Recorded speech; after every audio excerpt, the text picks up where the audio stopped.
আসসালামু আলাইকুম। আশা করি সবাই ভালো আছেন। একটা বিষয় সবার সাথে শেয়ার করতেছি যে, আমি যে জায়গায় জব করি সেখানে হঠাৎ একটি কবুতর পাওয়া যায়। আমার মেকানিক্স সেই কবুতরটি উদ্ধার করে। তো সে এটা নিয়ে চলে যাচ্ছিল বের হয়ে অন্যদিকে। আমি দেখাতে সে আমার দিকে আসলো।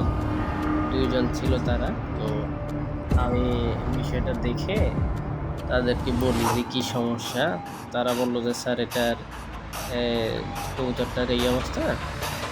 কেউ হয়তো তাবিজ করছে এটার পায়ে এই অবস্থা। এভাবে এটা বাঁধা ছিল তাবিজে।" তো আমি বললাম যে, "তোমরা এটা খোলো। দেখি কি আছে এটাতে। কবুতরটা নিশ্চয়ই এটার কারণেই হয়তো অসুস্থ হয়ে গেছে।" তারা খুলতে চাচ্ছিল না ১ম এ। পরে আমি বলাতে ওরা খুললো। খোলার পর দেখতেই পাচ্ছেন আপনারা এই অবস্থা এটা ছিল।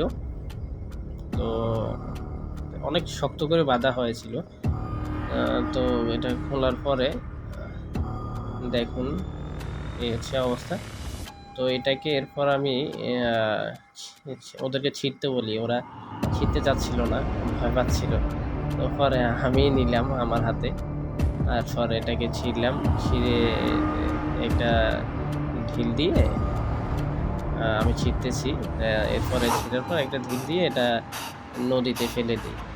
তো এর মাধ্যমে আমি আপনাদের কাছে যেটা পৌঁছাতে যাচ্ছিলাম যে মেসেজটা সেটা হচ্ছে আসলে মানুষ দেখুন কিভাবে এমন হতে পারে যে এখনো এই সময়ে এসে মানুষ অহরহ এগুলো করেই যাচ্ছে। আগে যদিও আমি শুনেছি দেখি নাই কখনো এই ১ম দেখলাম এবং তাদের সাথে শেয়ার করলাম। আসলে এগুলো ঠিক না। এগুলো আমাদেরকে পরিহার করা উচিত। মহান রব সবাইকে সঠিক বুঝ দান করুন এবং হেফাজত করুন। আমিন।